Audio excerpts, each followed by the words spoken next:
I just want to give you a brief introduction to Dr. Coleman. I've been studying this for a long time and seeing what's happened to our country, and you know, it's kind of sad in this country that you have to come to a meeting on Saturday morning to get the truth. You can't turn on the television because you sure don't get the truth there. So we sure appreciate everybody coming out. But in order to do that, I ran across Dr. Coleman's work.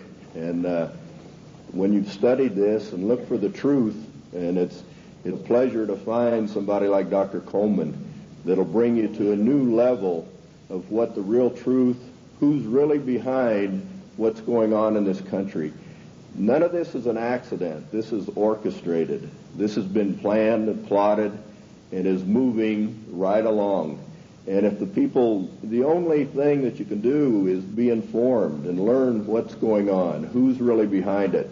And nobody does that better than Dr. Coleman. He's an author of 3 books. He has a table back here. I recommend that you look through his material. It'll bring you to a new level of information as to what's going on in the country as well as the world. And this is the only country left that stands between the country as we know it, or the world as we know it, and the New World Order, which will drastically change everybody's lives, as Dr. Coleman will tell you. But the big difference between Dr. Coleman and some of the other speakers is he's been in most of the places that we're talking about. He's been in Lebanon, Brazil, France, Italy, Spain, England, South Africa, and all over the U.S. And he did this, in his work. He has first-hand experience with most of the things that are going on here. He studied 5 years in the British Museum in London, also in the Cain Museum in Egypt, where he did research on the Black Plague. And, if you study his work or read his work on AIDS, I think it'll shock most of you. In his investigation, through the congressional records. And the congressional records is where most information is in this country. And he would feel very comfortable, in debating the Supreme Court justice on the Constitution at any time, because our Constitution is basically being walked all over at this time. But at this time, I'd like to bring on Dr. Coleman, and let's give a big hand to him, and we appreciate him.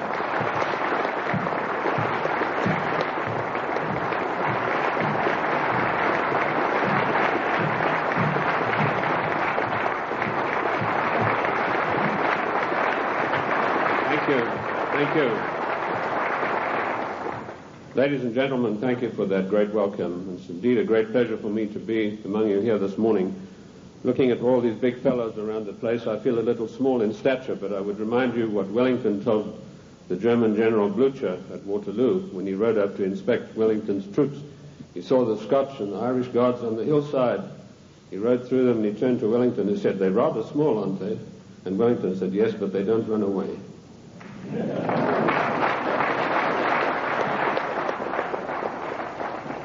Ladies and gentlemen, I bring you a message of hope, not fear. A message that I hope will galvanize us all into much needed action. The problem is quite simple. Anarchy and chaos prevails in Washington, D.C. because the federal government has seized powers to which it is not entitled to and is passing masses of laws that are 100% unconstitutional. And when you get men setting themselves up as greater than the Constitution of the United States, you get anarchy and eventually tyranny. Now, I'm paranoid. I'm going to admit to you right up front. But let me tell you what the real meaning of the word paranoid is. It is a man or a person who has the ability to link events that seemingly are not connected. That is the true meaning of paranoia, or being paranoid. Of course, it's been used by our enemies the socialists, the Marxists, the liberals, the so-called progressives, to smear us. How many times haven't I heard it said of me, that fellow's paranoid? Yes, I'm glad to admit it, because I have the ability to connect events that are seemingly unconnected. And when you do that, you begin to arrive at the truth. It's taken me 25 years to come to the conclusions that I have come to. And I want to tell you that one of the biggest things I discovered in my work was the existence of a supranational committee composed of 300 men. I came across this quite by accident when I was serving in Africa, in Angola, and I was given a series of documents which were only supposed to be handed in to top-level people. They were what we called above the top level of classification of intelligence documents. And there I discovered that whilst I thought I was in Africa fighting against the invasion of the communists, I was in fact fighting to introduce socialist regimes in the black African countries, and that I was actually working for a committee called the Committee of 300, also known in intelligence circles as the Olympians. I'll stop right there, and I want to digress for a moment and tell you the word intelligence has been bandied around a great deal in the United States. I've seen people writing this and that and the other intelligence newsletter. They really have no experience whatsoever. In 1986, I wrote a work called Mind Control, Metaphysics, Extremely Low Frequency Radiation and Weather Modifications. And in that work, July the 8th, 1986, I said that the top-level intelligence organization in the United States was the National Reconnaissance Office, far bigger than the CIA and any of the other intelligence agencies. And by the way, we have about 10 different ones in the United States. And I even had the audacity to give the address of this organization. 3 weeks ago, Mr. Sam Donaldson, the gentleman who wears that beautiful toupee so effectively, he came on with the program in prime time, and he said, this is one of the biggest scoops that ABC has ever had. And he told about the National Reconnaissance Organization. The exact same thing that I published 8 years earlier.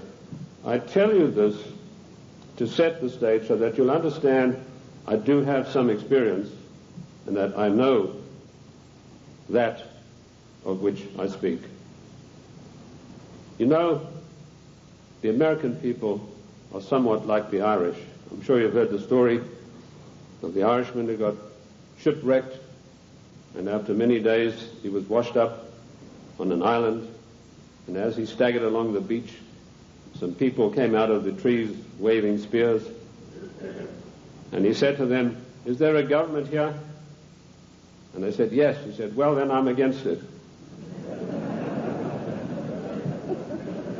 Liberty is based on individual freedom. We are individual people. We are not the mass, so disdainfully referred to by Karl Marx and the socialist writers. We objected to a tax of a penny a pound on tea when King George of the Venetian Party of the North, now that's probably the first time you've heard that expression. It took me 5 years of digging in the British Museum in London, which I consider to be the finest repository of knowledge in the world, to come up with that name. That was what the party of King George was called, and we'll come to the reason for that.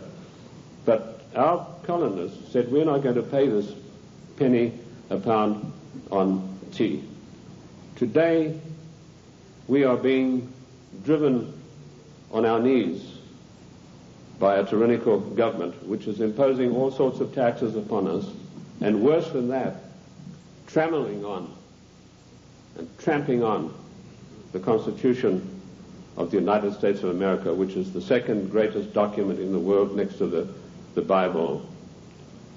And if we could rebel against the mighty powers of King George III, the most potent force in the world at that time. Then, ladies and gentlemen, it is time that we rebelled against a federal government that is trammeling the Constitution underfoot every day of the week.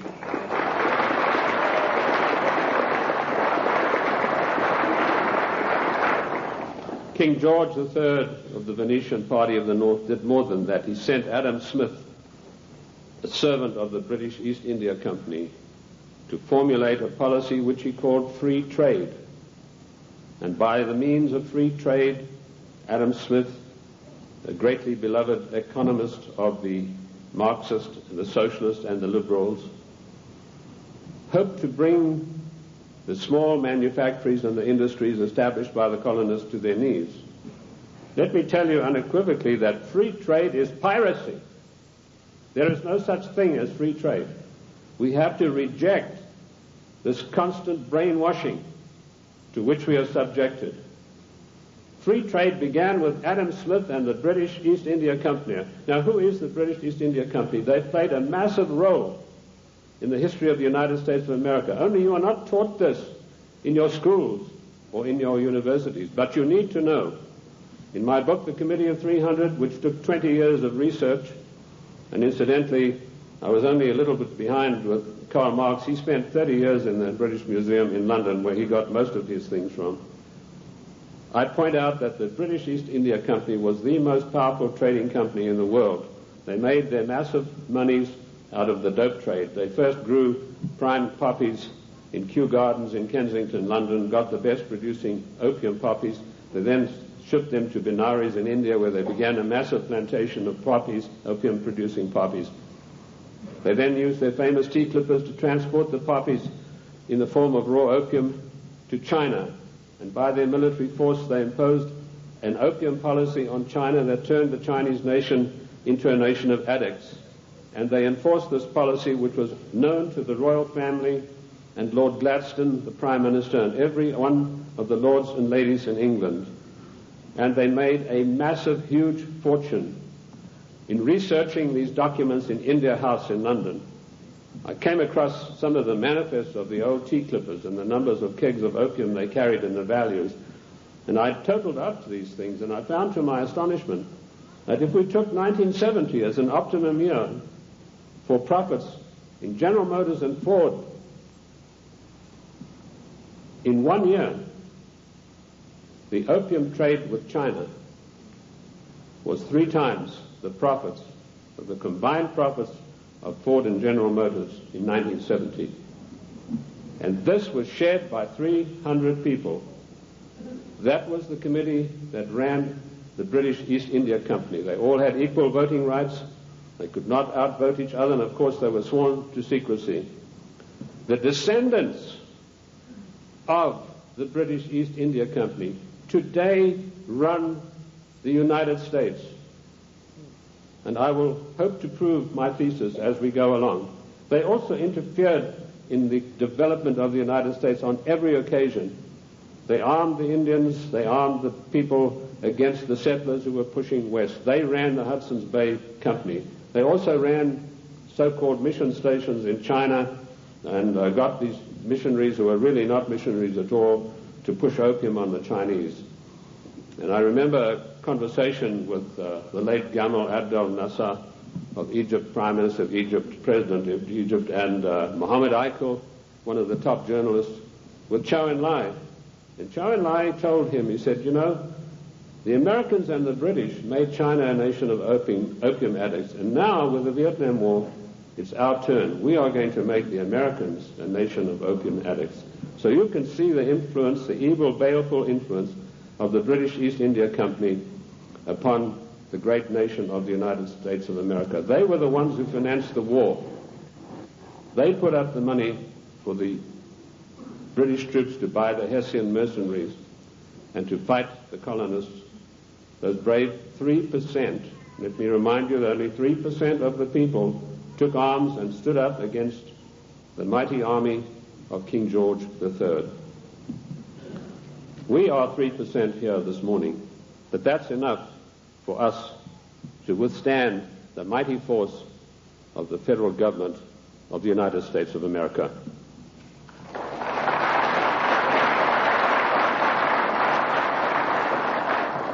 These 300 men in the Committee of 300 still run the world today with an iron fist. Their wealth is untold, cannot be measured. I know I looked at some of the records that I could find in Italy, in Rome. I've done most of my work on location, and this has always been invaluable to me. And I came across the families in Italy who were called the fondi, meaning the people who had all the money. They were all members of the Committee of 300, the Lucatis, the Recanatis, the Volpi du Miseratis. These people are so wealthy that they would make David Rockefeller look like a piker. That is how rich they are. And this is the committee that runs the world. Now, in my book, The Committee of 300, I name every one of them. This is not a book that talks about they. It gives you specifics. And I must say I do the same thing in my new book, Socialism, The Road to Slavery, which was 10 years in researching. On July the 4th, 1789, George Washington told the Congress, it is necessary for us to impose tariffs to protect the manufactories of our colonies. That was the first trade barrier.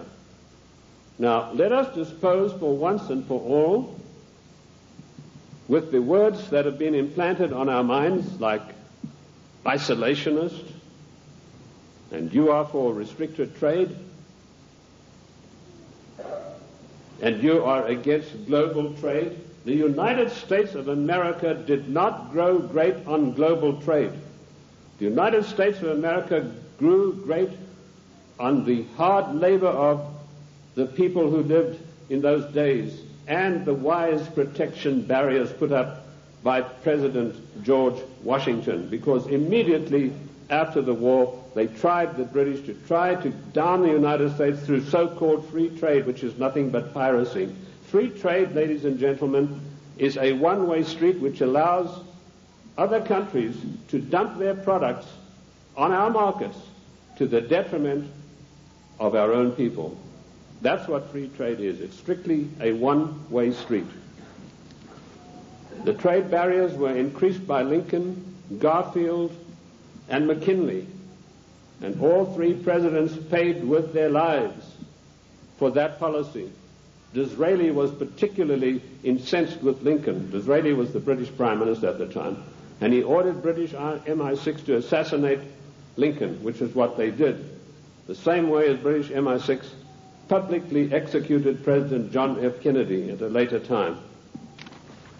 Our founding fathers and our presidents saw the value of trade barriers. They realized that we, if we wanted to progress, were not to be the dumping ground of the world. And I'm going to leave that subject for now and return to it later. The format that I want to use this morning is the type of questions that are most often asked of me. I've spoken to hundreds of thousands of people across the United States and worldwide, and I've been on many, many radio shows, and these type of questions, we note them, and this is what comes up most of all. Who and what is the Committee of 300? Well, I've dealt with that. I've told you this is a supranational body that knows no boundaries, respects the laws of no countries. The first time that they were publicly announced was by a German socialist by the name of Walter Rathenau. Now, I'll give you some background of Walter Rathenau. He was the financial advisor to the Kaiser of Germany, and he was also the financial advisor to the Rothschilds, the French family Rothschild. So he must have known what he's talking about. He made an astonishing statement in 1934. He said, there is a committee of 300 men that rule the world. They are known only to each other, and nothing happens without their consent. When former head of state Mikhail Gorbachev visited the United States a few years ago, flanked by George Bush and Quayle, he opened his Gorbachev Foundation in the United States. And he let slip, he said, this is being done with approval of the Committee of 300. CNN cameras were on him. They immediately switched. Now, I wrote to CNN and I said, could I have a transcript of this program, which they said was available. I never got a reply. I followed it up with letter after letter, but nothing ever came of it. The point I'm trying to make, ladies and gentlemen, is that the federal government, the secret upper-level parallel government that runs the United States, does not want you to know that you have an upper-level parallel government that calls the shots, that dictates what is going to happen to your life and mine. So that's how I found out about the Committee of 300. The next question is, what are their goals? Their goals are a one-world government, latterly called the New World Order. The one-world government began with King George III. At the time that the colonists were brave enough to take him on, King George was already busy formulating a one-world government, and he had lined up at least 50 countries that were willing to come into this future world dictatorship with him. The goals then, very simply stated, are to make the world over into a one-world, new world order dictatorship controlled utterly and completely by this Committee of 300. How can they possibly carry out their goals? That's the next question that I'm often asked. They do it by dint and by virtue of their fantastic wealth and the fact that they control thousands of the top banking institutions, the political organizations, insurance companies. In fact, one of the giant insurance companies, a man called me and said, do you mean to tell me that they are controlling the Metropolitan of New York? I said, the Metropolitan of New York is peanuts. He said, how can you say that? That's a giant American company. I said, well, compared with the Sicurezza, the Generali di Venezia, it's peanuts. That's the biggest insurance company in the world. They control in that organization everything that happens in the world in the insurance field comes out of Venice. That's why Venice is so important, because in Venice we have the black nobility. Now that has nothing to do with the color of the skin of the people, and I'm going to come back to them as we go along. So the goals are a one-world dictatorship of the most brutal kind, and how they carry it out is they have these interface banks, insurance companies, mining conglomerates, every conceivable control in politics, including the Democrat Party of the United States, which is, of course, since 1980 behind closed doors at a secret caucus in Washington, D.C., the Democrat hierarchy took on the goals of the old Socialist Party USA, i.e., based upon the Communist Manifesto of 1848. If you have a copy of my book, and I'm not pushing it, but in my book, The Committee of 300, I list every one of their huge, gigantic corporations, how they interface. And this, ladies and gentlemen, is an eye-opener, because it gets right down to the nitty-gritty of your everyday life in the cities and towns across the United States. So they carry out their goals through existing organizations. And also, of course, they have built up some special organizations of their own. When I first started writing in America, when I came here in 1969, I revealed the existence of an organization called the Royal Institute for International Affairs, which is located at Chatham House in 10 St. James Square in London.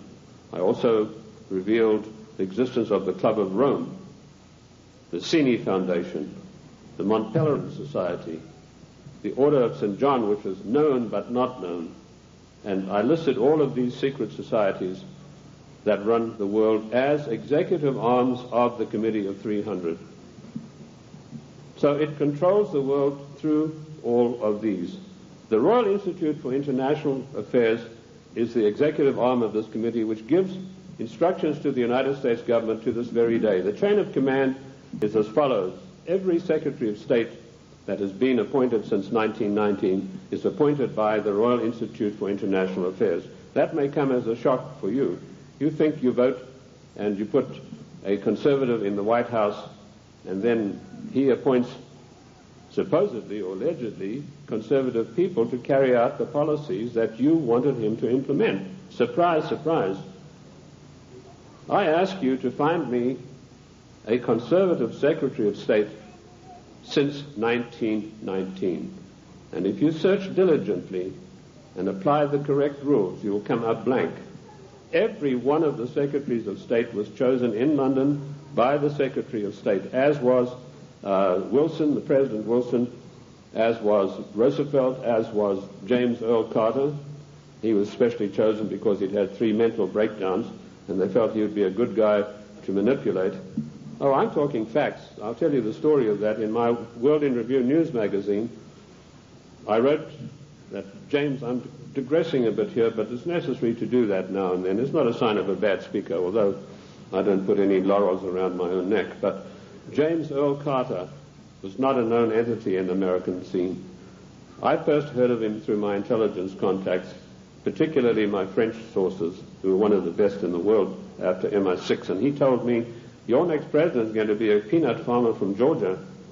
And I said, how come? He said, right now they're meeting at the Dorchester Hotel in London.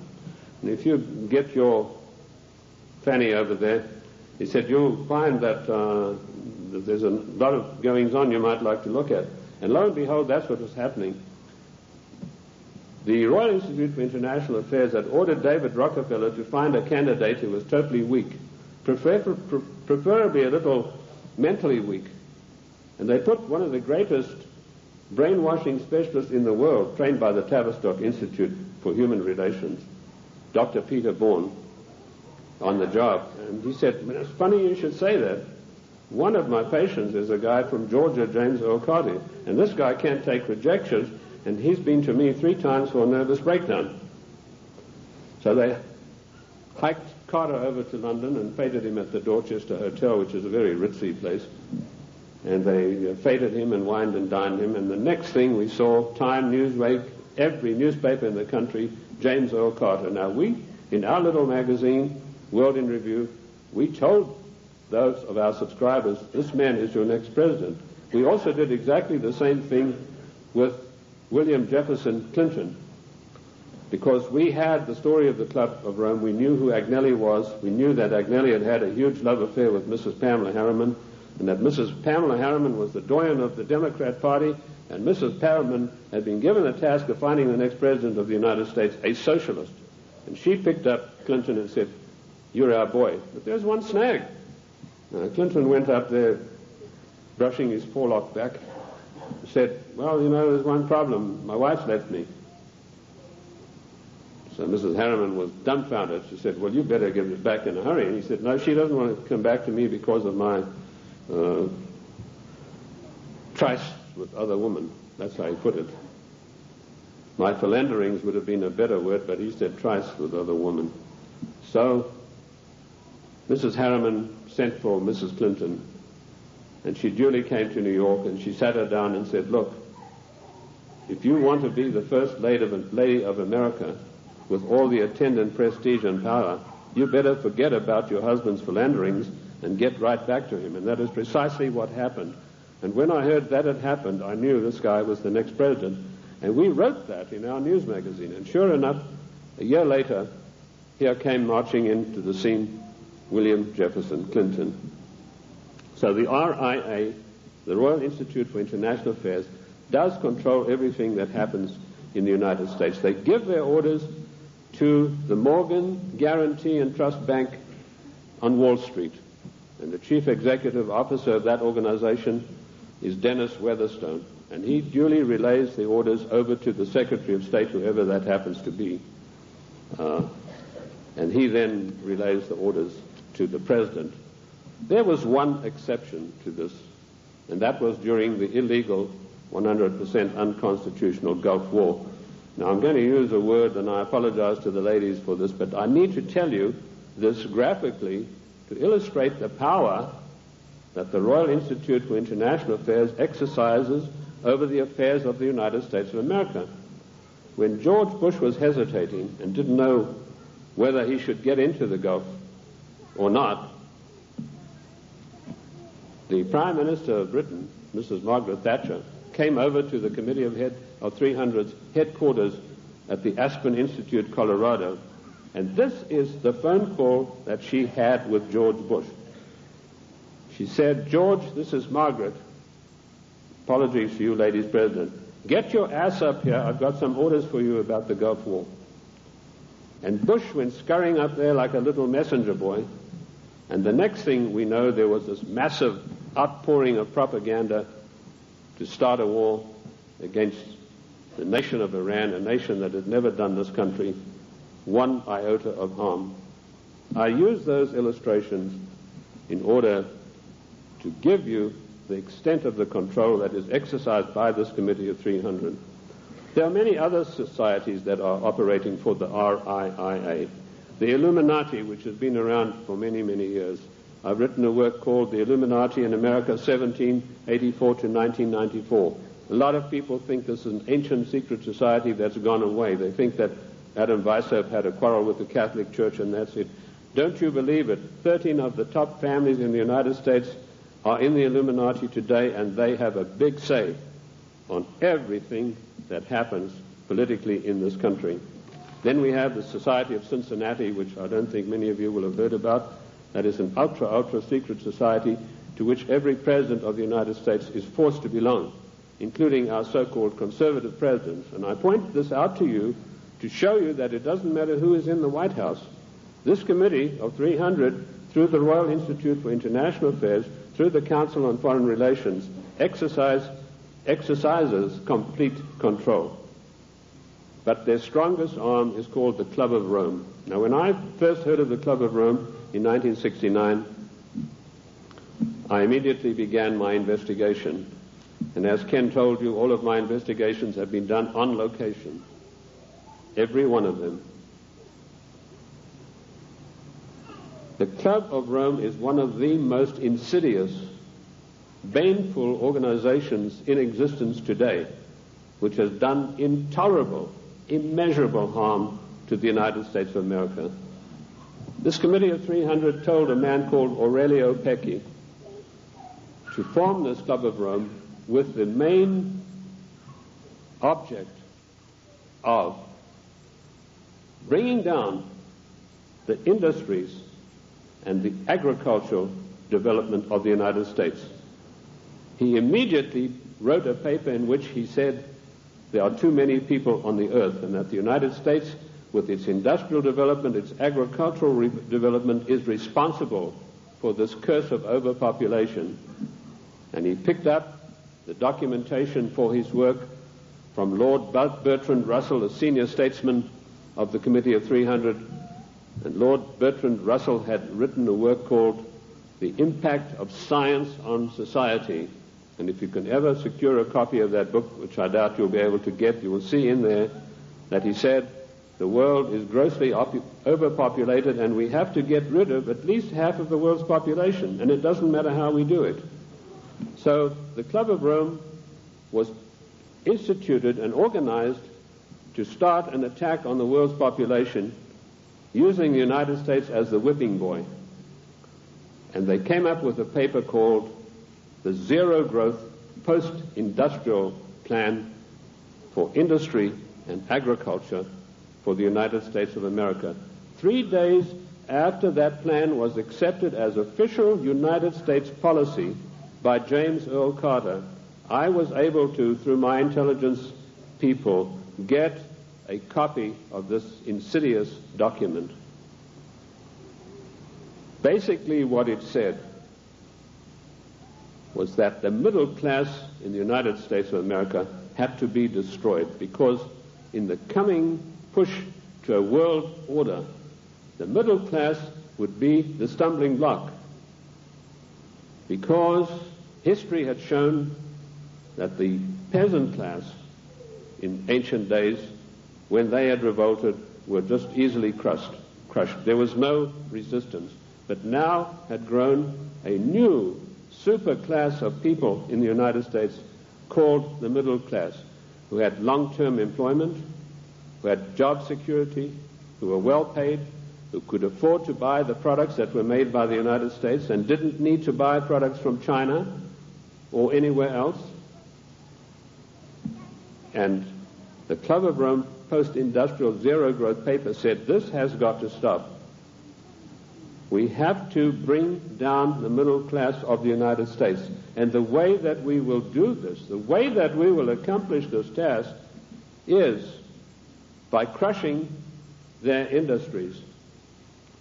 In 1980, based on this report, I wrote a small work, a booklet, called The Death of the United States Steel Industry. And in that I told of a French aristocrat by the name of Etienne Davignon, and I'm sure there's not a single steel worker in America out of a job who's ever heard of this man's name. But they put this aristocrat onto the job of destroying first the steel industry. In my book in 1980, I said that by 1985 we would have silent blast furnaces. The rolling mills would be stopped. There would be no more shipbuilding. We'd have thousands of skilled workers who'd pass the skills of their trade down for generations, who were forever dispossessed of their jobs. If you go to the northeast United States today, ladies and gentlemen, and I've just been up in Cleveland where I had a very good radio address I gave there, you will find that what I said in 1980 has unhappily come to pass. In 1970, the United States had 5,000 ships built by good United States know-how, using good United States steel. 5,000 ships sailing the high seas. Last year, we had exactly 270 such ships. And at least 50,000 steel workers permanently out of a job, jobs that will never come back. What happened? Did we suddenly lose our marbles? Did we suddenly lose that great American know-how of getting things done? Did we lack finances? Did we run out of money? No.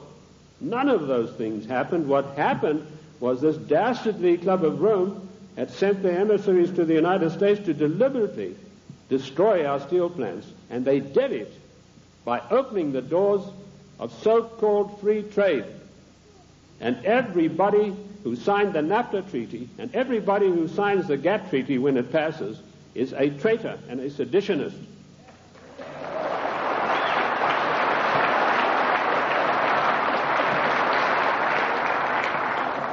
Our mighty steel industry is destroyed. Our shipyards are silent. Our skilled workers are permanently without a job. And if you don't believe me, get the report of the Club of Rome. You know, when I came out in 1969 with my report on the Club of Rome, nobody had ever heard of it. And people, when they got it, said, "Oh, this guy's paranoid. There's no such organization. It's probably something to do with the Catholic Church." Well, surprise, surprise, 25 years later, last year, the Club of Rome celebrated its anniversary, and Alexander King, its chairman, stated, "The American people henceforth must get used to the idea that they will never, ever again in their lifetime have full employment." What a scandalous thing that our government is fully cooperating with this organization built up by the Royal Institute for International Affairs to destroy the middle class of the United States and to add to the policies of global genocide. And that brings me to the next question. What is the Global 2000?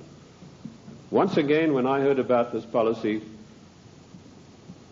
it was 3 days after it had been accepted by the United States government as its official policy. And the Global 2000 was a blueprint for mass genocide produced by the Club of Rome. Basically, what the Global 2000 calls for is the destruction of half of the world's population by the year 2050. Hence the title 2000. They built a case based on Bertrand Russell and H.G. Wells' findings that the world was going to be overpopulated, would be a terrible place to live in. That was picked up by a fellow called Robert Strange McNamara, and a stranger individual you're not likely to meet in this world. And this man had a conference of all the leading bankers about 12 years ago, and he said the biggest menace facing the world today is the American middle class and overpopulation. He linked the two together. And he said, by the year 2050, this is the state of the world. All of these unfed, unwashed people, no jobs. He said, do we want to live in a world like that? So the Global 2000 was a genocidal plan to take care of the people of the United States who don't have any jobs and who, like Alexander King said, are never going to get their jobs back, and the masses of people in other nations. That is why we had the sudden appearance of AIDS. When I was in the service, I was told there's a CAB experiment, that's chemical and bacteriological warfare experiment, going on in Sierra Leone in Africa. That's a remote corner of Africa, West Africa, just above Liberia. If you look at your map, your atlas, and you'll see where it's located. Why Liberia? Extremely hard country to get to. You have to fly from London. That's the only way you can get there. You land on an island, and then you've got to take a ferry across to the mainland. And, of course, all people taking the ferry are heavily scrutinized. And I managed to work my way. I was told the Americans were doing the CAB experiment. I managed to work my way to within striking distance of a small mission station. And what I discovered was that these blacks were coming in from the bush to this mission station with broken arms or an ulcer on the leg or something like that. And they were ostensibly being treated there, but they were dead by the evening. What was actually going on was that a laboratory had been set up using Lassa fever virus. Now, at that time, Lassa fever was one of 4 viruses that could jump the human-animal barrier. And it was a deadly virus. They were trying to create a virus that could be mass-produced and it could be sent out through the World Health Organization to get rid of millions of people in the world. But the Lassa fever virus proved uncontrollable. It killed 3 scientists who were working there. So the orders came from Washington, burn the place to the ground, and that's exactly what they did within a radius of 100 miles. They bottled up some of these viruses they'd been experimenting with and took them back to the Centers for Disease Control in Atlanta. There they began again, but again they escaped and killed 3 more scientists. So they incinerated the whole laboratory, sealed it off and incinerated. The same experiments are now going on in Harvard University right now. But they're not using the Lassa fever virus. That has proved to be too tough for them to handle. Instead, the United States government gave millions of dollars to the United States military chemical and bacteriological warfare establishment at Fort Detrick, and they began experimenting with the AIDS virus. I knew about the AIDS 3 years before the word ever came out in the world, in the United States particularly, because of my field work in Sierra Leone. The British government used their Porton Down CAB facility. It's easier to get into the Bank of England vaults than to get into Porton Down. All the deadliest viruses in the world are being crafted there, in pursuance of the goal, the Global 2000, to decimate the world. Shortly after this experiment had finished at Fort Detrick, the World Health Organization started a massive vaccination campaign. They said, for once and for all, we're going to wipe out the scourge of smallpox. They chose Africa and Brazil, launched a massive vaccination campaign. Immediately, AIDS began to appear. Thousands and thousands of people began dying of a strange new virus, which the World Health Organization then said had come from the bite of a green monkey. They forgot to tell you the green monkey's been there for centuries, and he'd been biting people if he ever did for centuries, but no disease of that nature had ever occurred. The World Health Organization deliberately took this virus, which was crafted from a series of animal viruses, including Mediavirus sheep, which destroys the brain, which is why you find AIDS patients get dementia probably first before any of the other AIDS-related complex diseases appear. And they began vaccinating innocent people on a massive scale, and they began dying like flies. Why Africa and why Brazil? Because those 2 countries had the biggest black population in the world. And I want to tell the black people of the United States of America, do not trust the Democrat Party. Do not trust government. Do not believe that government is your friend. To you, to them you are dispensable, the same way as we are. Millions of people died. I went through Uganda on an inspection tour, and I saw whole areas decimated where previously there had been small towns and villages. There was not a living soul in sight. And that is going on today. The AIDS epidemic is completely out of hand. It swept the world. It's been swept under the carpet in the United States of America. We were told that this is a disease which is passed by homosexuals. True enough, but that's not the primary cause of it. This is a crafted virus that was spread throughout the world to decimate the population. Coming behind them, and we reported this about 2 years ago in our World in Review news magazine, is the Vibro 19 cholera virus, a deadly killer. You get this cholera in the morning. If it's not immediately treated with massive doses of expensive antibiotics, you'll be dead in a day and a half. This epidemic swept India, carrying away millions of people. I don't know if you've heard of it in the press. I doubt it. Behind that is a deadly strain of malaria, and some of our forces in Somalia contracted this disease, a strain of malaria which acts almost like the HIV virus. It attacks the human immune system. And behind that, the Black Plague. Now, you've had some experience with Black Plague recently.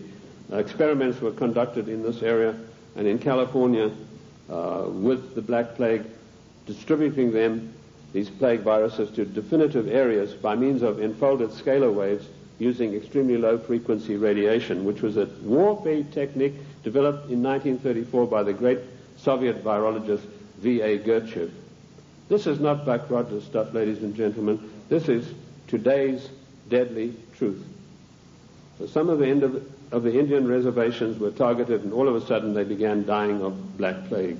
And then we were told, well, the harvest mouse droppings are responsible. Well, the harvest mouse has been doing his droppings for centuries, but none of them got the Black Plague before that. But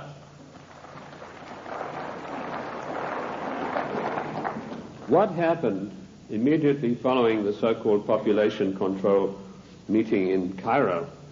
There was a sudden and violent outbreak of Black Plague in India, and it is still going on, and it is not under control.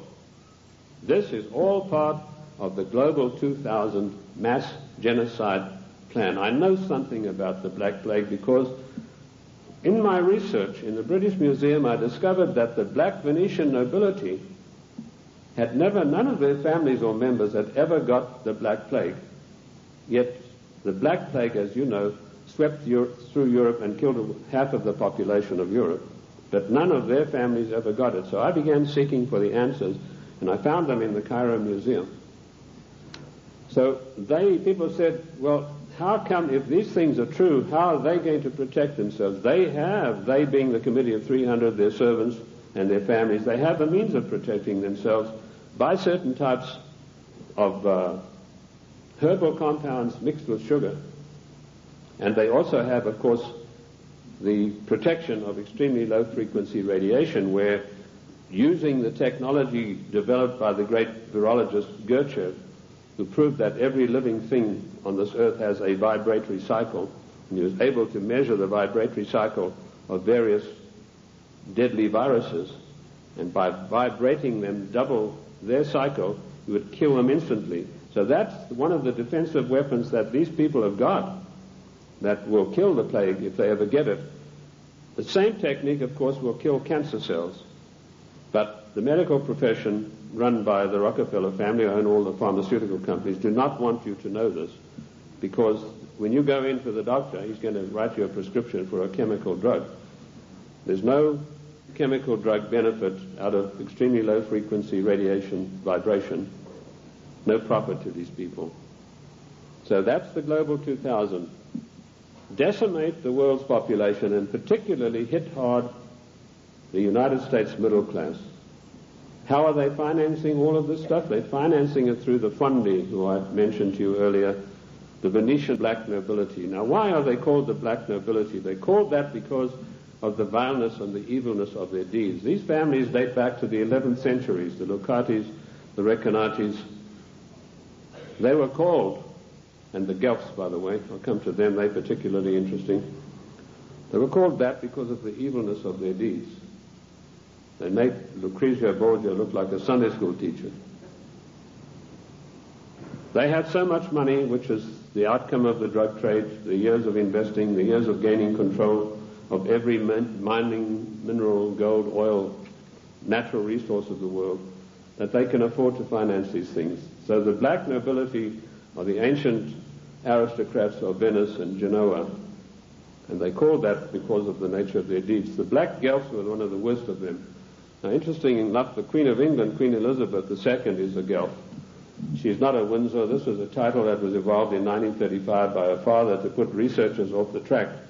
I like to include myself in that category, although I wasn't doing it then. I was much too young to be doing it, but he didn't like that certain people were getting hot on the track of who this royal family actually was, and so this was put out that they are the House of Windsor. They are not. They're the House of Guelph, and it's important for us to know that, because every time there's a financial crisis, it follows a meeting of the black Guelphs upon the Royal Britannia yacht of the Queen of England, which anchors off the coast of Venice, and all the world bankers meet over there and say, now this is what we're going to do to country X, this is how we're going to control this worldwide situation, and then they go off and give their orders to everybody. So that is the way it is done. I told you earlier that they controlled the United States. Even in the days of President Lincoln, they had him assassinated on the orders of Disraeli, and they then, of course, in later years, were able to elect one of the worst socialists we've ever had the misfortune to suffer under, Woodrow Wilson. Wilson was elected by a ploy. Of course, they got Teddy Roosevelt and the Bull Moose Party running as a supposedly third candidate to siphon votes off so that Wilson could be elected as a socialist president. Now, our eyes have been fixed on Moscow. We've been led down the garden path, ladies and gentlemen. All of the time we've been looking at Moscow, and we've been told what demons they are in Moscow. Rightly so. But all the time this was going on, the Trojan horse of socialism in Washington, D.C. has been stealing our country away from us. And in my book, Socialism, The Road to Slavery, I give you a full and factual description of exactly how this was done. In 1898, the Fabian Society, a socialist organization, sent Ramsay MacDonald, Prime Minister of England, to the United States to spy out the land. He came back and he said, there are two things in the way. You have a very strong middle class, and you have the Constitution of the United States, both of which have got to be destroyed before we can socialize America. The first step they took was getting a socialist president in office in the form of Woodrow Wilson. Woodrow Wilson was controlled out of England by Sir William Wiseman, head of the North American desk of MI6. Now, in case you don't know MI6, it is the most powerful and the oldest of all intelligence agencies in the world. They taught the CIA. They taught the Vatican intelligence. They taught the French intelligence. They taught the Mossad. They taught the Cheka. Captain Hill of MI6 went out and set up the Mossad. And Captain Hill went to Russia and helped the Bolsheviks set up their single-cell apparatus. Sir William Wiseman was the controller of Wilson through Colonel House. Now, who is Colonel House? He was an unknown person who emerged out of Texas. His father served the Rothschilds during the Civil War, and he emerged out of the war as the only person in Texas who'd made any money. And House was sent to Washington in order to control the first socialist president, and he took his orders from Wiseman, and House lived but a few blocks away from Wilson, and above him, Wiseman had an apartment. And that type of control is not gone. It is still here to this very day, right now, as I speak to you. Other questions? Give us some examples of what you're talking. How do we know that what you're saying is true? I'll refer you to the great soldier son of the United States of America, General Douglas MacArthur, a great patriot, a great warrior, a great Christian. When Douglas MacArthur was in Korea, he and General Stratemeyer of the Air Force devised a plan that would have put China out of action for the next 50 years. He submitted this plan to Washington, an arch-socialist, one of the most vilest creatures who ever walked this earth, by the name of Dean Rusk, immediately summoned the President of the United States to a meeting in Blair House. And he said, "Mr. President, we have seen the plan submitted by General Douglas MacArthur, and there's no way in the world that you can allow him to implement this plan." And Truman said, "Why not?" He said, "You know very well that anything that relates to China has to be cleared by the Royal Institute for International Affairs first." And he said, "They don't want you to do this." And MacArthur was not allowed to carry out his plan.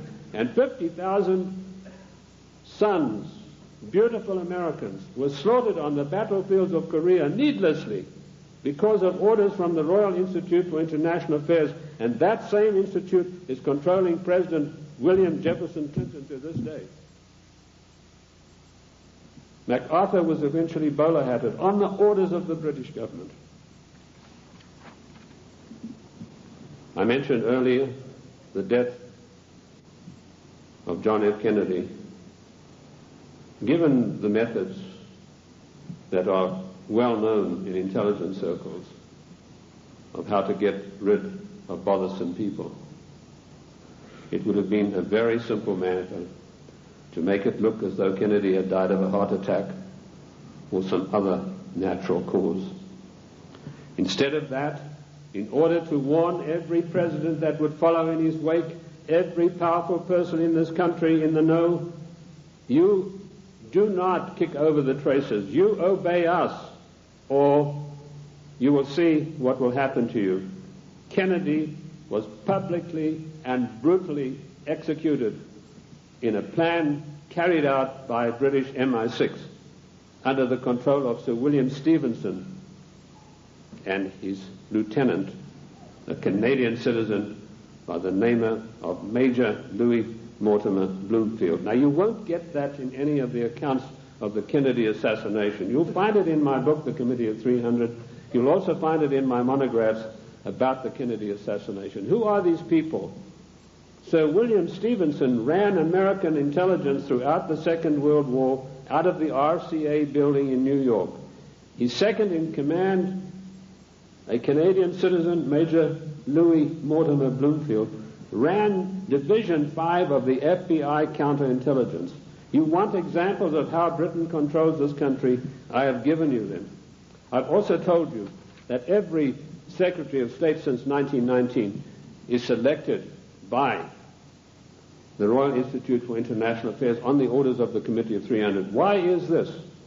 We go to these conventions and there's all the hoopla in the world. The balloons are flying, the straw boaters are in the air.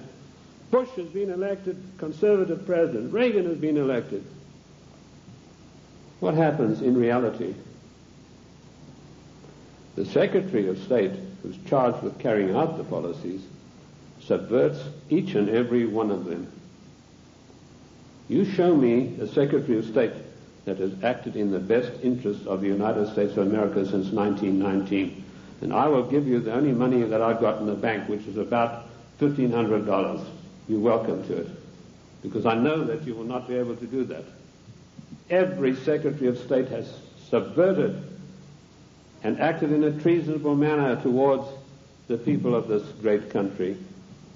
And when they haven't done it directly, they've done it through surrogates like Lachlan Curry, who ordered the military to jettison a shipment of arms destined for the great Chinese leader Chiang Kai-shek, to jettison overboard these arms in the Indian Ocean. And that's exactly what they did.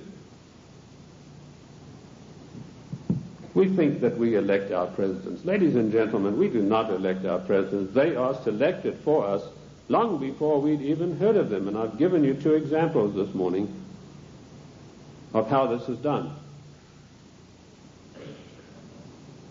The 300 office at Aspen keeps a tight control over every political event that takes place in this country. And it was this office, through Margaret Thatcher, that ordered President Bush to violate the Constitution of the United States of America and to violate his own personal oath to uphold the laws of the United States by sending our troops to the Gulf War against Iraq, a nation that had never done us any harm. And we did it by the dirtiest of dirtiest tricks. We got the daughter of one of the Al-Shabaab clan, there are over 400 of these people, and these are the most degenerate, disgusting people that you'd ever come across.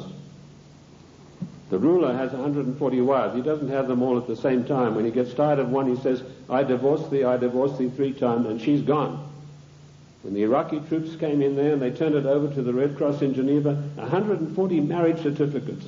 This is the man that your sons and your daughters are propping up today in Kuwait in a most illegal manner, in violation of the Constitution of the United States of America.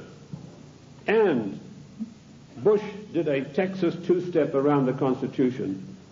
He did not get the mandatory declaration of war. I'm not a lawyer, but I've studied the annals of Congress, the congressional globes, and the congressional records for 25 years. And in those pages will be found more wisdom, more in-depth information about the Constitution than you'll ever get from any law school. Anyway, most of the law schools have professors far to the left of Marx, and they don't know anything much about the Constitution. I talked to a few people, one lawyer in Congress, I said, what do you know about the Constitution? Well, I got 1 semester of law when I was at law school, and in that was something about the Constitution. Our Constitution is not even taught in the United States school system. Isn't that an utter shame and a resounding disgrace? Bush said the troops...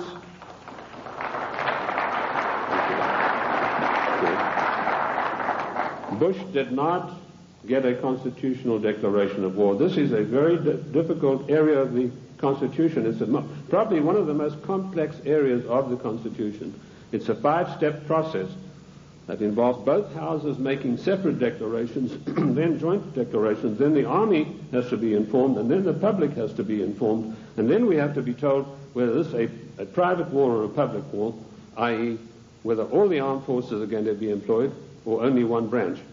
In so-called police actions, the President has 45 days to use only one branch of the service. Bush violated his oath of office by going to the United Nations, to which we do not belong, and getting them to give him a so-called color so that he could send our troops to the Gulf. Our troops to this day are in the Gulf illegally, in violation of the Constitution of America, and we're still paying for it. The story that the Gulf states put up all the money, you go and ask the General Accounting Office, as I did, how much money have they paid? We are still paying for the Gulf War, and now we've got another huge bill to meet, billions of dollars, for Clinton's fantasies.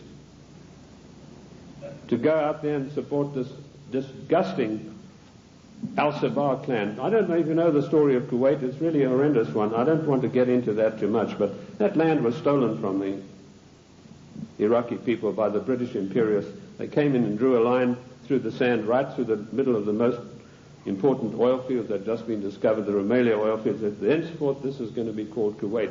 And they brought up these tame sheikhs from Bahrain and put them in as the rulers. And since then, they've been stealing the oil off Iran, and the proceeds go to the British banks in the city of London for the Committee of 300. They're just doing the same thing now in South Africa with the gold. That's part of their tactics to gain control of all natural resources through the world. I also touched briefly on Giovanni Agnelli and Mrs. Clinton and how she had left her husband, and Pamela Harriman. Pamela Harriman, for her duties in getting Clinton elected, was given a plum job as ambassador for the United States to France. And this is what happens to the traitors. Patriots are punished and traitors are rewarded. Dennis DeConcini, who voted for the giveaway of our property in Panama and who voted for the crime bill and every other obscenity that is passed by the federal government in violation of the Constitution, he's now going to get a plum ambassadorship when he retires, on top of his huge pension of something like $200,000 a year. I've been asked whether Clinton will stay the full term. Yes, he will. Clinton will stay the full term because he's been given a job to do, and that is to pass certain far-reaching socialist measures. And he's been very successful in doing that with the help of so-called Republicans. I personally am not in favor of political parties. I'm like George Washington. He said, political parties are baneful, and in the long run they are harmful. What happened in NAFTA?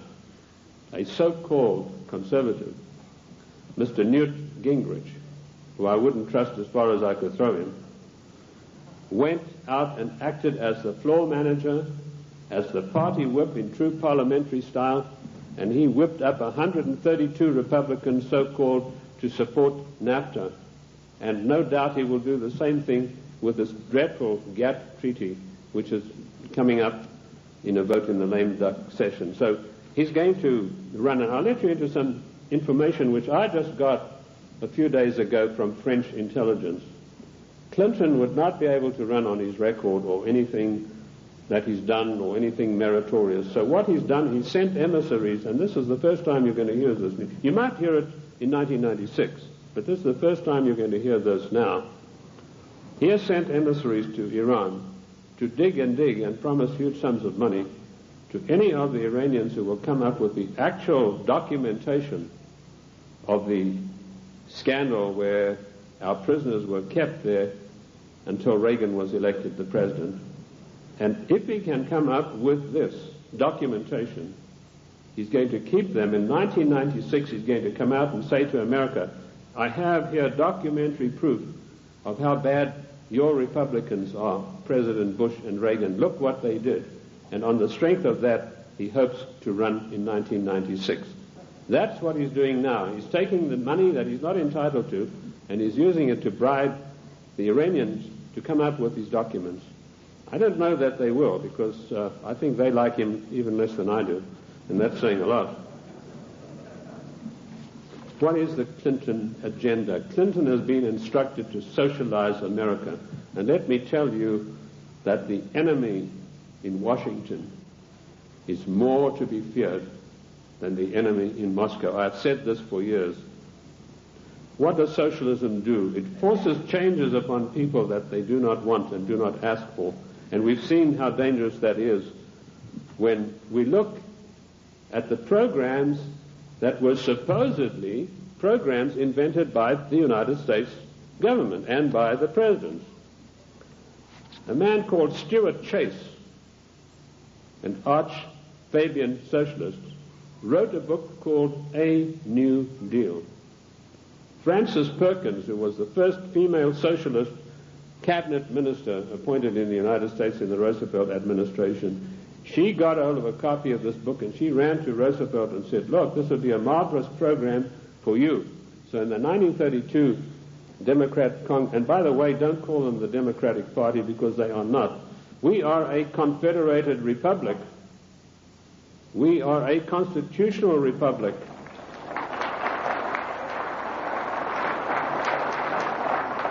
In a confederated constitutional republic, you cannot have a Democratic Party. You can have a Democrat Party, and that's what we should start calling them.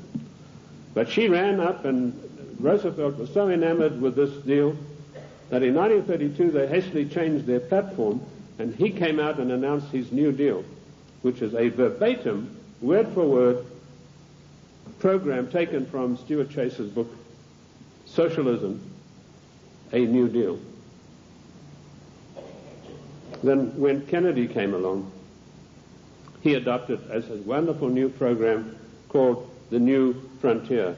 That just happened to be a book written by Henry Wallace, another Fabian socialist writer. Word for word, The New Frontier was co-opted as Kennedy's program. Then when Johnson came along, he came out and started talking about the Great Society. Now, what was the Great Society program? It was another Fabian socialist book written by another fellow called Graham Wallace, no relation to the first Wallace, name spelled differently. So here we have three presidents of the United States following an outright course of socializing the United States of America. And of course, every president, including Reagan and Bush, has continued along those lines. And what do we have? Our Social Security. That was called the Beveridge Plan. In 1942, when Britain had its back to the wall, was losing hands down to the German armies in France, they needed something to buck up the population. So Sir William Beveridge came along with this plan. He said, we're going to abolish poverty in Great Britain. and they've started this beverage plan, which is the basis of our socialist social security plan. Note, I said socialist social security plan. That's how we got it. It was co-opted directly from the beverage plan, very eagerly embraced by Roosevelt. Socialism is a failure. Lenin was once asked, what is socialism? And he said, socialism, sorry, I got the story wrong. He was asked, what is communism? And he said, communism is socialism in a hurry. And we have creeping socialism in this country today, which has nowhere to go but to communism. In the New World Order, one world government. That is the direction that William Jefferson Clinton is pushing this country as hard as he can go. And GATT is an integral part of that. The socialist policies of England failed miserably. They got the great Professor Harold Lasky of the London School of Economics. I once was asked to give a talk there, and it was me against 600 hostile left-wing students.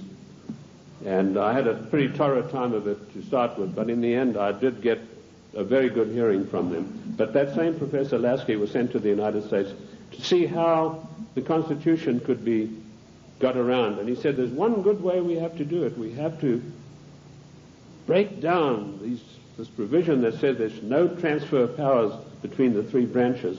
And we have that happening every day. We have Clinton calling himself the Commander-in-Chief, which he's not. I sent a fax to Colonel Oliver North the other day, in which I explained in detail what the Constitution has to say about the Commander-in-Chief. I hope he was able to use it. He said that Clinton is not the Commander-in-Chief, but he was saying it for the wrong reasons, for personal reasons. The Constitution is perfectly clear on this. It says that the President shall not be the Commander-in-Chief until such times as called into actual service by the Congress. And in my studies I came across this proviso that could only happen after a careful 5-step declaration of war mandated by the Constitution. And that is the sum and substance of the President's war-making powers. Unfortunately for us, during the time of the Civil War, Lincoln got the Congress to give him the power of habeas corpus, which is a privilege, by the way, not a right. And he was able to do things that were monstrous, which would never have been done. Why Clinton is telling everybody he's the Commander-in-Chief, it's not out of ignorance, as I pointed out to Colonel North in my facts. It's a deliberate, carefully crafted plan to get the people of the United States used to the idea that he is actually the Commander-in-Chief. And I tell you, he is not. The Constitution says he is not, and I can give you chapter and verse. Because should there a time come when he wants to take some drastic kind of action, he can then get Congress controlled by the Democrats, even a lame duck Congress, to give him the power of suspension of habeas corpus, and can say, as Commander-in-Chief of the United States Armed Forces, I hereby order XYZ to happen. It is a deadly danger, and we are fast asleep. I tried to alert Colonel North to exactly what's going on about the so-called Commander-in-Chief, and I only hope that he will put it to good use, because I do not have the same forum that he does. Anyway, socialism is a total failure. When it began to sink in England, they sent John Maynard Keynes, or Keynes. He said Keynes was a better word because it rhymed with brains, and this is the man who did in the economy of every Western country. And he came to the United States, and by his charm and good looks, he was a tall, well-spoken English gentleman, immaculately suited, connoisseur of wines and cheeses. And it was said of him that there was not a single lady who could resist his amorous advances. He was able to charm Roosevelt into giving the British government $3 billion to prop up their socialist programs. That wasn't enough.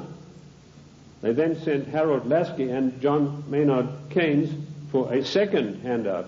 This time they got $7 billion. And when Roosevelt was asked about this, he said, let's forget all of those silly little dollar signs. And the same thing is happening today in the field of foreign endeavor. We find a president giving away billions of dollars in foreign aid, which he is not entitled to do. I have searched the congressional records, the congressional globes, the annals of Congress, to find out if there is an empowerment for the federal government, our Congress, to dish out billions of dollars every year like a Santa Claus to foreign nations. And I could not find it anywhere. And where the Constitution is silent on a provision, it means it is a prohibition of that provision. What I did find was that when President Monroe was trying to get us involved in Latin America, he tried to get some money sent down there. And the Congress stood on its hind legs and said, this is a matter that's out of your purview. This is a matter for the Congress, and we deny you foreign aid because it's not constitutional. And that is what set Monroe at variance with the Congress. If you know his history, he spent his entire life fighting the Congress over that issue. Nothing has changed. The Constitution of the United States is immutable. I violently disagree with Justice Ginsburg, who says the Constitution is flexible. The Constitution is not flexible. Our founding fathers meant it to be an immutable document that would stand the test of the ages of time and foil people like William Jefferson Clinton and Roosevelt and every other dictator that is going to follow, unless we stand up and take back our states' rights.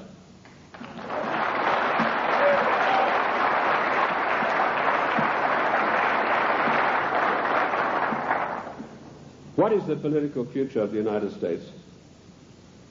I told you that we are being forced into a one-world government, new world order, by the use of the word democracy and by the use of the word global trade and free trade. There is no such thing as free trade. The United States made itself great by its own manufacturing abilities. We had our people fully employed.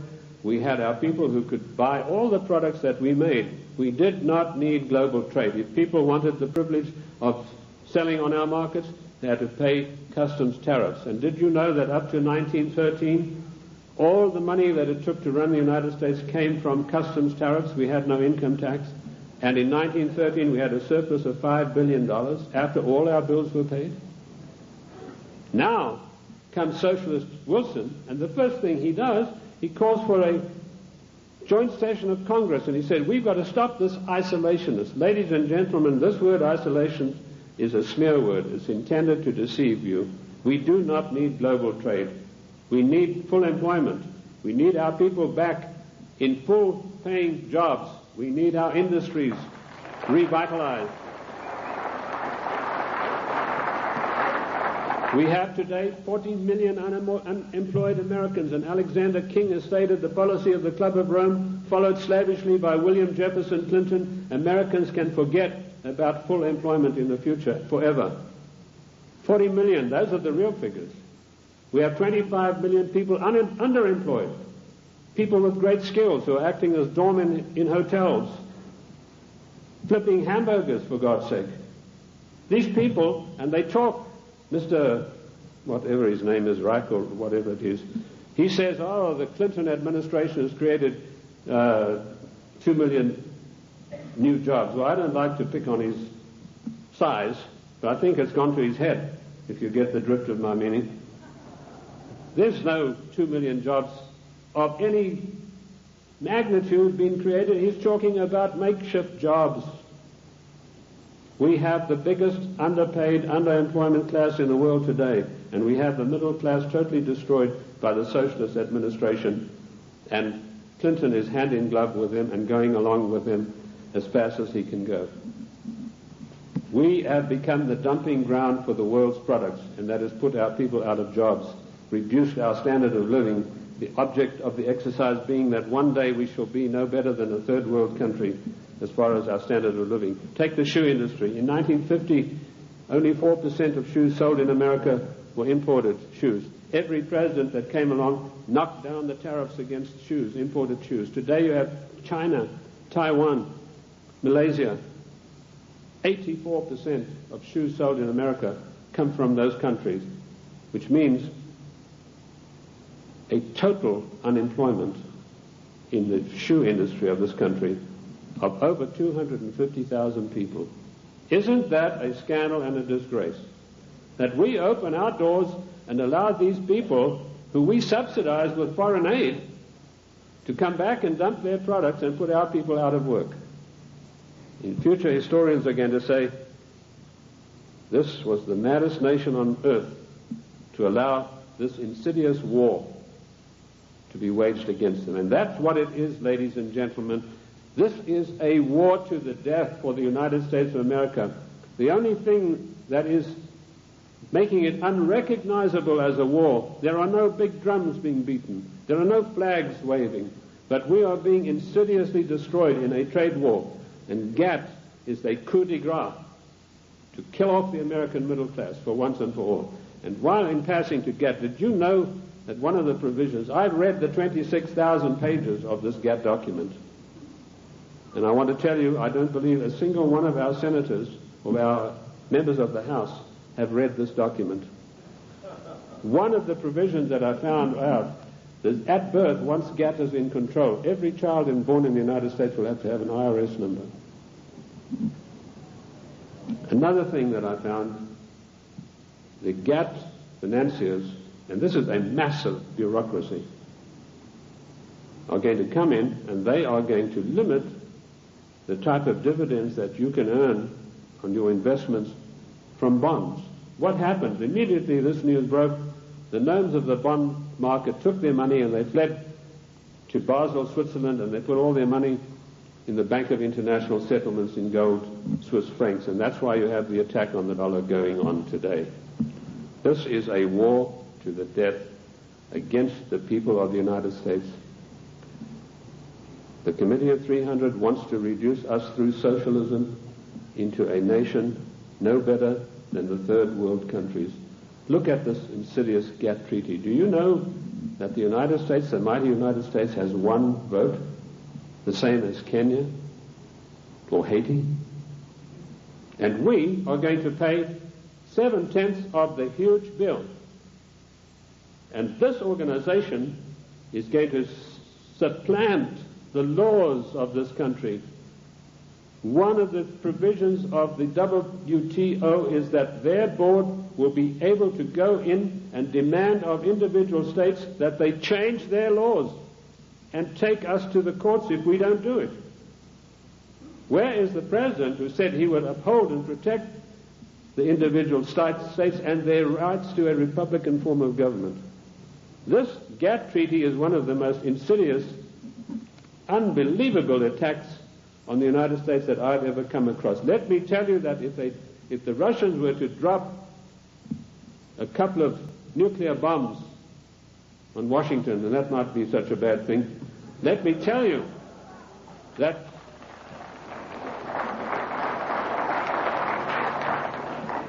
they could never hope to do the damage that GATT is going to do. Ladies and gentlemen, you have to marshal every one of your resources.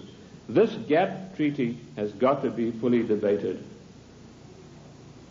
Once before, twice before, we were forced by the one world government, new world order into far-reaching situations that affected the national life and the character of our people without a national debate.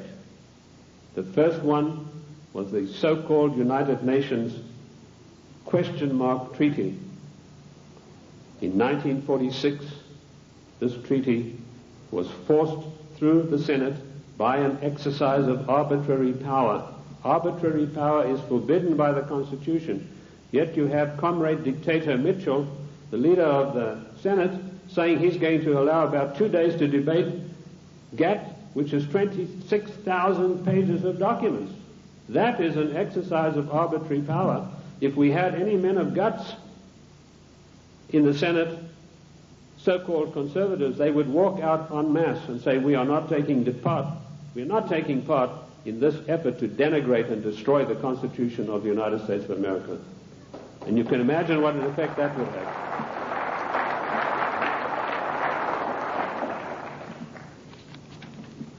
GATT will be allowed to be debated for 2 days, 26,000 pages, and some of the most insidious things that you've ever seen are in this document, and they all, every one of them, say GATT shall override all the laws of the United States. The President and our senators and our House members are supposed to uphold the law of the United States. If they sign GATT, they're guilty of sedition and treason. Period. That's it.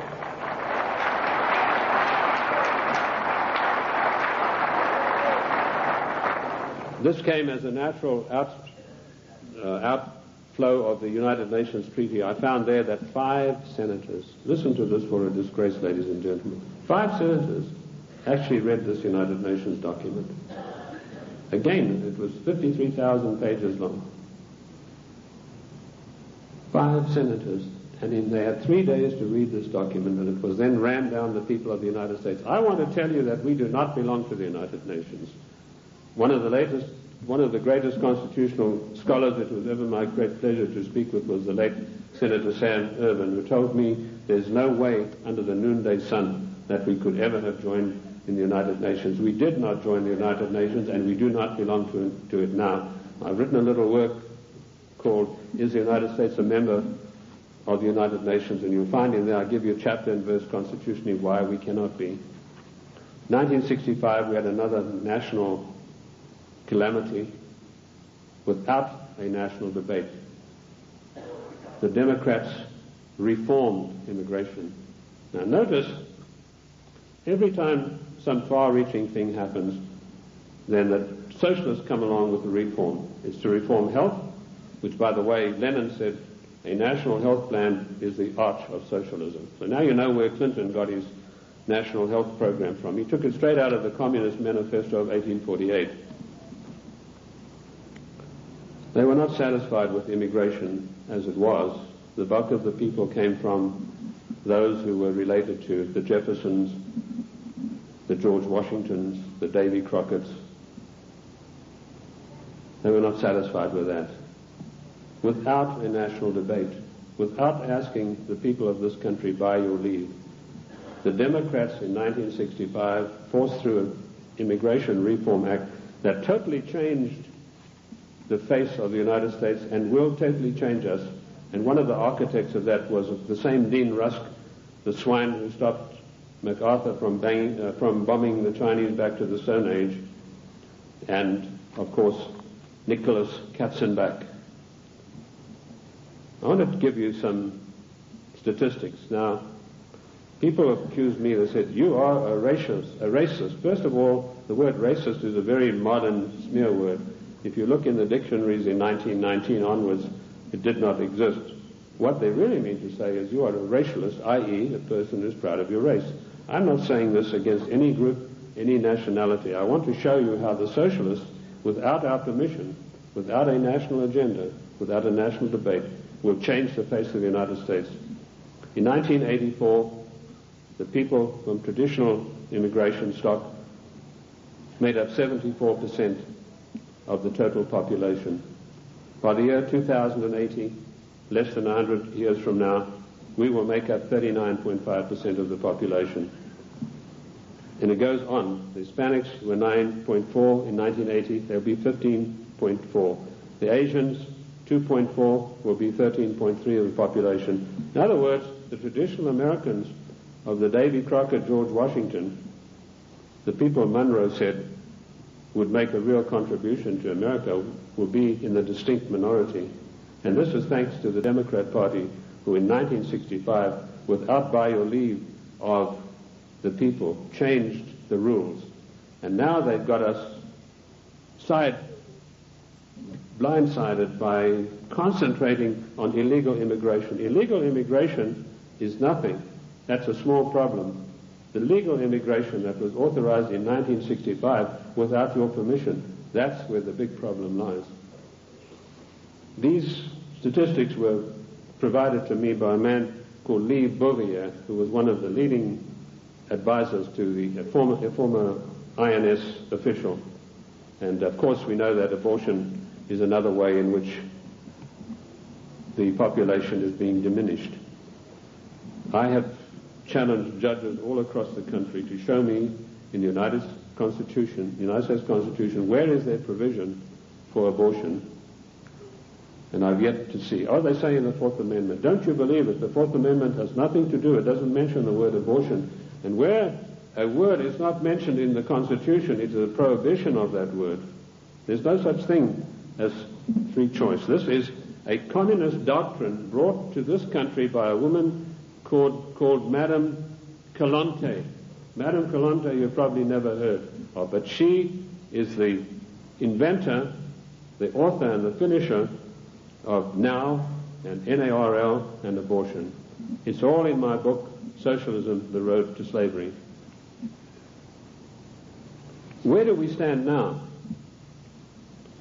I told you that we're in danger because the separation of powers mandated by the Constitution are being broken up every day. You now have the idiocy of Clinton having line item veto. That means if he doesn't like something, he can go and veto just that line that he doesn't like. That is breaking down the separation of powers forbidden by the Constitution.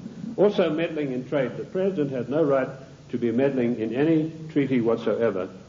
That is strictly for the House according to the Constitution of the United States. And I dealt with the Commander-in-Chief situation already. We need to understand the seriousness of the Commander-in-Chief. Lincoln said that if we allow this title, he said, we are then putting presidents where kings stood. And he said one of the most hated powers of kings was their ability to make war at any whim that came to their mind. And if we do not stop this Commander-in-Chief nonsense with Clinton, that's where we're going to find ourselves. We are already there with Haiti, and we are already there with our troops being sent to Kuwait. I want to tell you that the cost of the Middle East peace so far, to you, the American taxpayers, is $38 billion, and the clock is still running. Jordan was given $4 billion to sign this treaty. The other nations have been guaranteed credits and all sorts of things that will bring up the total to $38 billion for this so-called peace accord in the Middle East to come about. Of course, it's doomed to failure, but that doesn't matter. In the meantime, it makes the President of the United States look good. We need to understand something. I told you today there's anarchy and chaos in Washington. That is because the United States government is a government of strictly limited empowerment.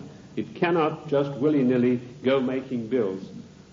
For a measure to be introduced into the House, it has to be in consonance with or in pursuance of something already in the Constitution. If it is not, it is unconstitutional. And I've looked at 3,000 bills passed in recent years, and every one of them are unconstitutional because they were new things that some lighter-than-air incendiary fairy-head liberal said, well, I'm going to introduce this into the Congress. I'm going to have this law passed, like Dinah Swinstein's 19 assault rifles banned. There's no thing in the Constitution that would allow her to do that. Specifically, the 10th Amendment is very, very precise, and I can quote you 54 instances where this is mentioned in the Annals of Congress, the Congressional Records and Globes. The 10th Amendment is a restriction on the federal government. Our founding fathers were very frightened to give unlimited powers to the federal government. Daniel Webster said we must cage them like a lion, must not give them unlimited powers. It is a government of limited powers, but particularly the 18 Amendments. And just to make sure that the federal government would understand this, in the 18th Amendment, there's a little title that's very important. It says they can only do things that are necessary and proper. And I want to ask you, is rushing our troops off to Kuwait to protect the income of the decadent Al-Sabah family, whose money goes to the Royal Institute of International Affairs banks in London, is that necessary and proper for the United States to be doing? We don't get any benefit out of that. No. The 18th Amendment, necessary and proper. The 10th Amendment, the police powers of health, education, and police protection are entirely reserved for the states. And I can quote you 48 court cases from the Annals of Congress, from the statements made by the Founding Fathers. Those powers were never surrendered to the federal government. Therefore, the federal government has no business interfering in health matters, national health plan, no business interfering in crime bills, that's a matter for the states, and no business interfering particularly with the Second Amendment. I was in New York the other day on a radio program, and a very irritated, angry lady said she was a professor of law from Columbia. She came in on the program and she said, "You don't know what you're talking about." She said, it's not a right to bear arms. I told her exactly what was what. And she said, well, if that's true, then voting is a right. I said, no, voting has never been a right. The only rights and the only civil rights we got are found in the Fifth Amendment. And that's all. Forget the 1868 Act. That was done when the United States, the southern states, were under occupation. They were occupied countries. Forget Nicholas Katzenbach's 1964 Civil Rights Act. The only civil rights we've got are those contained in the Fifth Amendment. And health, education, and police powers belong to the states. Mrs. Swinstein has no right passing a bill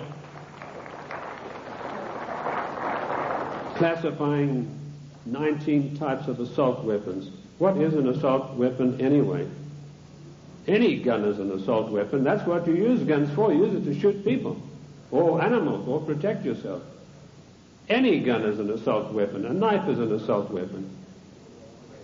You know, now they have this poor, almost idiot Brady running around the country.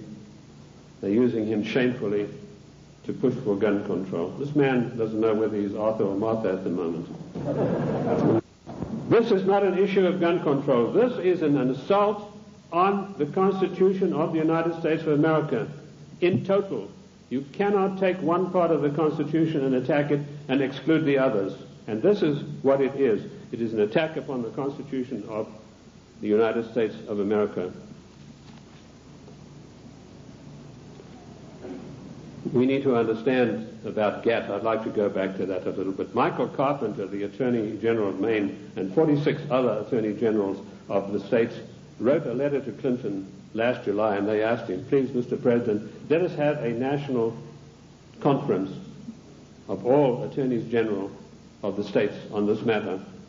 Clinton refused to answer him. Instead, he got his Hollywood lawyer pal, Mickey Cantor, whose only expertise in the world is running around with a Hollywood crowd. He's a Hollywood lawyer. And suddenly, Clinton puts him in charge of trade. Trade wars, GATT, is piracy. It will destroy the livelihood of the people of this nation. What is the situation facing us right now? There's an attack on the dollar. The gnomes of the bond market are fleeing.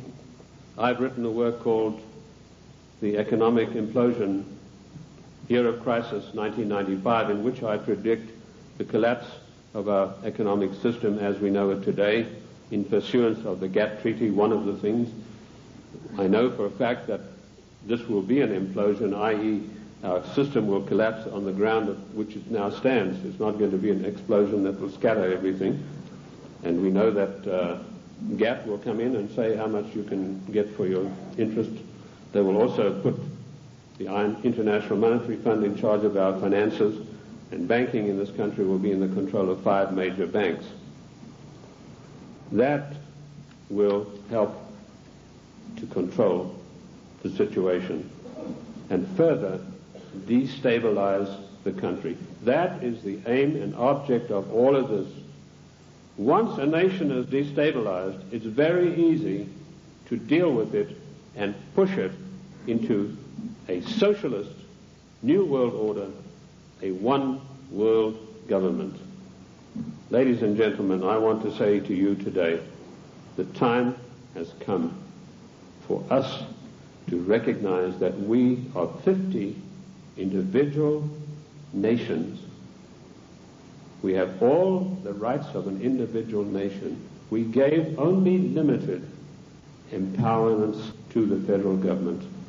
They have grossly, flagrantly violated the concord that we have with them.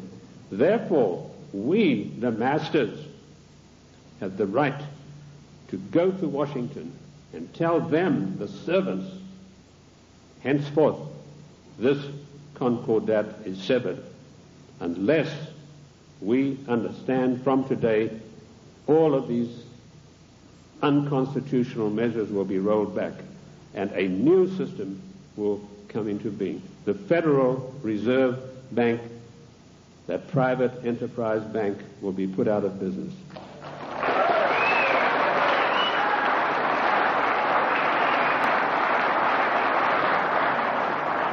Ladies and gentlemen, this is not anarchy. This is the God-given right of each of the 50 nations, of which the state of New Mexico is an individual nation. We are the only entity in the entire world that has a legal document that allows us to dissolve the federal government without resorting to violence and bloodshed.